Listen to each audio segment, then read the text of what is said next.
Okay, so I'm here to discuss with you the topic yet again of the importance of being able to defend yourself. My first video, I began to kind of talk to you all about recently how I have been going through the process of getting my gun licensure, as well as preparing both myself and my children. And so I just kind of wanted to share with you what that process was and how it's been going, kind of give you an update of where I am as far as defending myself and my family, and not only that, but why it's important. So as you all are well aware, the entire United States of America is in an uproar because of the death of Mr. Floyd. And it is unfortunate that he lost his life because someone saw fit to treat him less than human. Unfortunately, this is not something new that's happening in the community of individuals that are African American. This thing has been ongoing from the moment that we were dragged from Africa in the early 1600s up until now. So since that time, we have been seen as a commodity. We have been exploited, and that epidemic has not stopped in over 500 years. That has been a continuous thing. Now, there are some people out there that are making a lot of statements about why this is happening, and some people are trying to give it biblical context.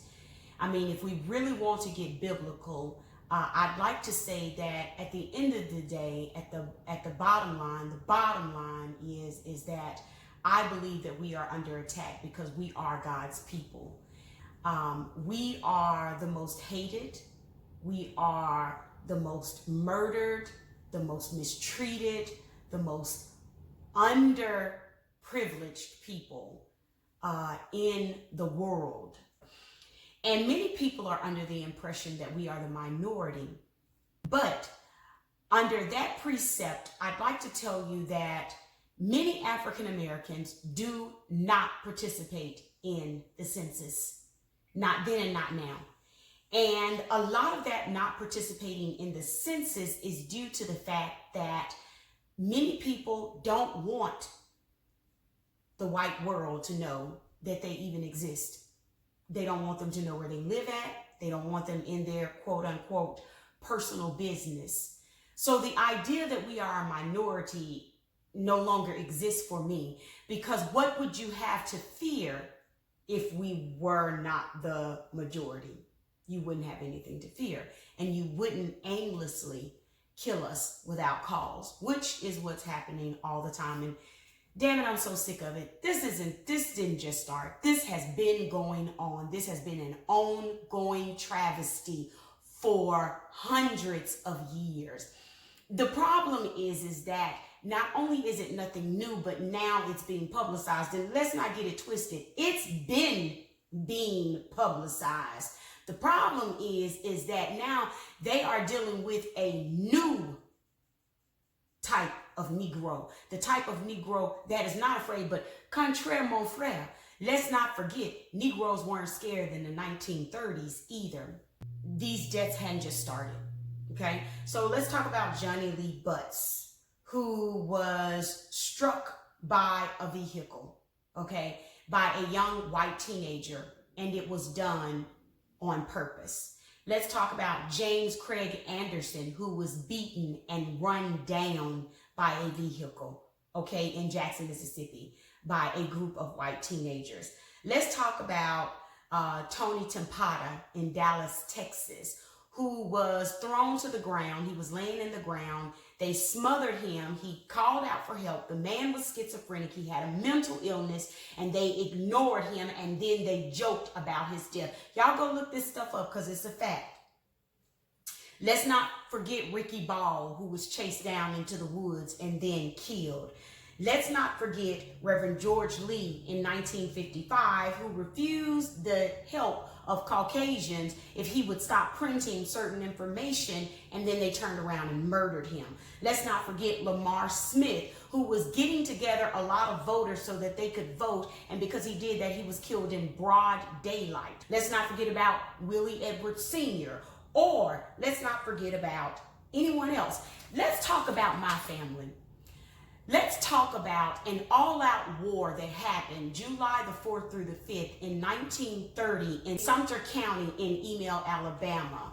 This group of individuals are the Robinsons. This is my father's mother's family. So I actually grew up knowing my great-grandfather, whose twin, Esau, was killed by white people. Now, they say it was over a battery. Check out the tragedy of the lynchings and look for the blue-eyed niggers. We were considered that. What was happening was that my great-great-grandfather, Tom Robinson, had acquired over 160 acres of land, okay?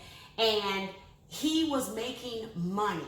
Now, the idea is that as long as I keep Negroes, if I want to keep white supremacy and I want to keep Negroes under my thumb, I need to keep them dependent. Well, that's what's happening now. A lot of Caucasians are realizing that we are not as dependent as we used to be. We're opening businesses and we're doing great things and we're moving forward. And one of the things is that we're awakening to who we really are. So that's an issue for them. I remember the uptick of African-American deaths in the United States. It was right about the same time that President Obama was placed into the office as the President of the United States of America. You begin to kind of see an uptick of individuals being killed that were African-Americans. And I have to say this, I was very disturbed by the fact that President Obama never stepped out and spoke on that. And that kind of still is with me, that whole idea that he refused to say anything about what was going on with us and how we were being handled. But neither here nor there. The reality is that riots didn't just start because there was a riot and an all-out war where Caucasians from Meridian, Mississippi, and y'all be careful about Meridian, Mississippi. Meridian, Mississippi is one of the most evil, dark cloud covered places of dissension. That place, it might as well have a push button straight to hell, because those people, black and white, are so damn evil, it ain't even funny. Believe me when I tell you. And the sad part about it is both of my parents are from this God-forsaken place.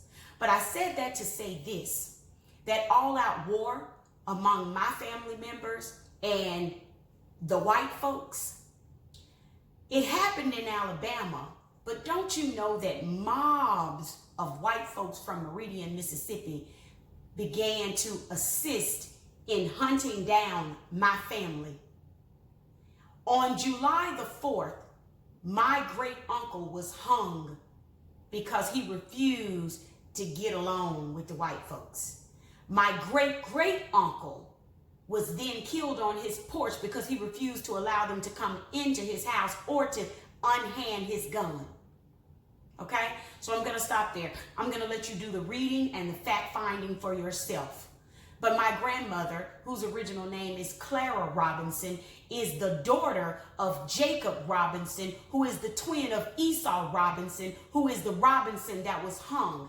His father, Tom Robinson, was placed in prison for life for hitting one of those individuals with a stick. So let me repeat. I am thankful that the tactical social worker and her husband, were there, because she is a woman who understands what it is to be a black woman and have to protect yourself. And her husband understands what it is for me to be a single mother and have to protect myself. Okay? Now, in this, you will see that I've got all these spaces, but I'm hitting him dead on right here. I've only missed his body twice, which means that it's a possibility that I could have potentially hurt someone else if I missed my target. Now, keep in mind, this is my first time. This is not my first time shooting. My previous practice was with my father with a rifle, an air rifle. And this particular practice was with a handgun. I want you to know that during this practice, I broke down crying.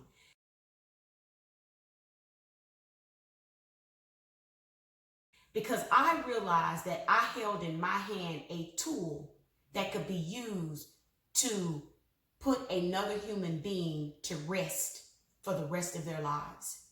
That kind of did something to me. It unnerved me. And I literally cried for about 30 minutes, realizing that I had the power to take a life with this instrument that I had purchased. And I didn't feel good about it. I get sick of whites saying that we are savages, when in fact, we are not the savages.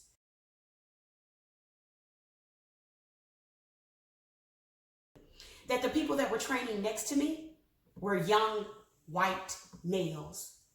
The people that were training behind me, young white males. They were in their teen years with ARs, automatic rifles, training. Okay? Now, for me to see this, I've seen it in the media and I put it out there a few weeks ago on my Facebook page. But for me to actually go to a shooting range and everyone around me is white except me, something is wrong with that. But what's really wrong with that picture is the fact that I even had to be at a shooting range in the first place, preparing myself to do this. Now, if you pay attention to this, this is me shooting with hands shaking, tears running down my eyes, knowing that I'm taking someone's life. This is what I was capable of doing. Then her husband walks up to me and says to me, would you rather learn how to do this? Because I was ready to give up once I realized that I could kill someone. Or would you rather be a hashtag? The moment he asked me that, are you looking to be a hashtag? That's when I deposited bullets all in this area right here. I refuse to be someone's hashtag. I will not be hashtag whomever. Hashtag George Floyd, hashtag Breonna Taylor, hashtag Ahmaud Arbery, hashtag whomever. My children will not be hashtags. We will not be hashtags to people who do not understand that I'm just trying to live my life. But just know, this ain't something that just started. It's been going on. The only difference now is it's being publicized and you can see it so easily. And the lies they are stealing and taking away, they can't do it as easily as they were doing it before. And let me tell you something else. You people out here recording this stuff, if you are black and you are watching and you are recording someone being mistreated that is black, at this point, I'm expecting you to step up to the plate. Walk up to the police officer without fear and tell him to stop what he is doing. We need to get out of the business of waiting until shit hits our front door before we decide to do something about it. And no, not right now am I out there in them streets because what I'm seeing right now is insane. First of all, ain't no way I'm gonna burn up and tear up what belongs to me. It's senseless and it's ignorant and it's stupid. Ignorance is you don't know, so you can't. Stupidity is you know and you won't do. There is no reason why you should be destroying your own place of dwelling. None whatsoever. And then my other problem with all of this is, where are you when a brother is killing another brother? Where are you? You see, if we're going to march about killing, we need to march about all the killing, not some of the killing. We need to be marching when a brother kills another brother. We need to be mad about that. And don't give me that you're scared. Because you can't be. Because I'm seeing too many of you out here marching. And what's puzzling to me is I'm starting to see a lot more white folks out there doing it. The marching.